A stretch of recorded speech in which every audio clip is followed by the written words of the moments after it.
বিএনপির পরিকল্পনা যারা ভেস্তে দিতে চায় জনগণই তাদের রুখে দেবে, হুঁশিয়ারি দিয়েছেন প্রধানমন্ত্রী তারেক রহমান। তিনি জানিয়েছেন, যারা সরকারকে সময় দেয়া যাবে না বলে তারা নিজেদের স্বার্থে জনগণের বিপক্ষে কথা বলছে। আজ মৌলভীবাজারে তৃতীয় পর্যায়ের ফ্যামিলি কার্ড বিতরণ কার্যক্রমের উদ্বোধন শেষে এসব কথা বলেন প্রধানমন্ত্রী। অর্থ পাচার প্রতিহত করে সেই টাকা দেশ এবং জনগণের কল্যাণে ব্যয় করা হবে বলেও জানিয়েছেন তিনি। মোহাম্মদ হোসাইনের প্রতিবেদনে বিস্তারিত। বিএনপির নির্বাচন ইশতেহারের অন্যতম প্রতিশ্রুতি ফ্যামিলি কার্ড কর্মসূচির তৃতীয় ধাপের আনুষ্ঠানিক উদ্বোধন করতে বুধবার দুপুরে মৌলভীবাজারের শ্রীমঙ্গলে আসেন প্রধানমন্ত্রী তারেক রহমান। ২১ বছর পর প্রধানমন্ত্রীর এই সফর ঘিরে নেতাকর্মী থেকে সাধারণ মানুষের উচ্ছ্বাস বাঁধভাঙা। বুধবার সকালে ঢাকার হযরত শাহজালাল আন্তর্জাতিক বিমানবন্দর থেকে আকাশপথে সিলেটে আসেন প্রধানমন্ত্রী। সেখান থেকে সড়কপথে আসেন শ্রীমঙ্গলের ভিক্টোরিয়া উচ্চ বিদ্যালয় মাঠে। উপজেলার মির্জাপুর ইউনিয়নের উপকারভোগীদের হাতে ফ্যামিলি কার্ড তুলে দেওয়ার মাধ্যমে এই কার্যক্রমের উদ্বোধন করেন সরকার প্রধান। প্রধানমন্ত্রী প্রতিশ্রুতি দেন, আগামী ১ বছরের মধ্যে দেশের সকল নারী চা শ্রমিকদের ফ্যামিলি কার্ডের আওতায় আনা হবে। একই সঙ্গে ৪০ লক্ষ পরিবারকে ফ্যামিলি কার্ড ও কৃষকের কাছে কৃষি কার্ড দেবে সরকার। আগামী ১ বছর পর্যন্ত আমরা বাংলাদেশের ৪০ লক্ষ কৃষক ভাইয়ের হাতে আমরা কৃষক কার্ড তুলে দেব। ঠিক একইভাবে আগামী ১ বছরে ৪০ লক্ষ পরিবারের কাছে যেমন ফ্যামিলি কার্ড তুলে দেব। ফোটানোর ঝামেলা ছাড়াই নিরাপদ পানির জন্য ঘরে আনুন পিওরিট। কল করুন 16627। ৪০ লক্ষ কৃষকের কাছে আমরা কৃষক কার্ড তুলে দেব।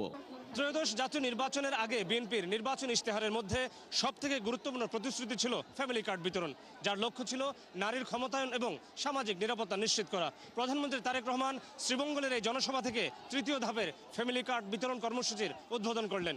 সরকার বলছে, ধারাবাহিকভাবে এই কর্মসূচি সারা দেশের নারীদেরকে আওতায় আনা হবে। পরে মৌলভীবাজার সরকারি উচ্চ বিদ্যালয় মাঠের জনসভায় যোগ দেন প্রধানমন্ত্রী। সেখানে হুঁশিয়ারি উচ্চারণ করে বলেন, ১২ই ফেব্রুয়ারি নির্বাচনে জনগণ আগামী ৫ বছরের জন্য বিএনপিকে দেশ পরিচালনার সিদ্ধান্ত দিয়েছে। তাই যারা জনগণের জন্য বিএনপির পরিকল্পনা ভেস্তে দিতে চায়, জনগণই তাদের ব্যর্থ করে দেবে।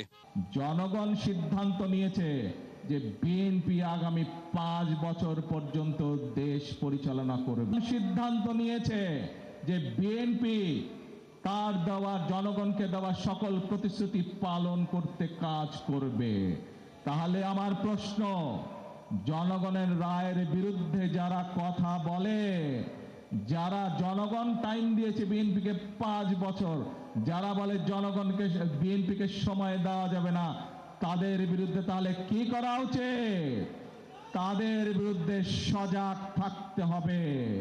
প্রধানমন্ত্রী বলেন, সময় এসেছে দেশ গড়ার, দেশের মানুষের ভাগ্য পরিবর্তন করার। আগামী দিনের রাজনীতি হবে দেশ গড়ার রাজনীতি। সামনে এখন সময় কাজ করার, সামনে সময় হচ্ছে দেশ গড়ার, সামনে সময় হচ্ছে মানুষের ভাগ্যের পরিবর্তন করার, সামনের সময় হচ্ছে দেশের ভাগ্যের পরিবর্তন করার। এই দেশকে স্বাধীন করেছে বাংলাদেশের জনগণ, এই দেশকে স্বৈরাচার মুক্ত করেছে বাংলাদেশের জনগণ, কাজে এই দেশকেও গড়ে তুলবে এই বাংলাদেশের জনগণ। জনগণের হাতে দেশের নিরাপত্তা, উন্নয়ন ও ভাগ্য সঁপে দিয়ে ষড়যন্ত্রকারীদের বিরুদ্ধে সতর্ক থাকার আহ্বান জানান তারেক রহমান।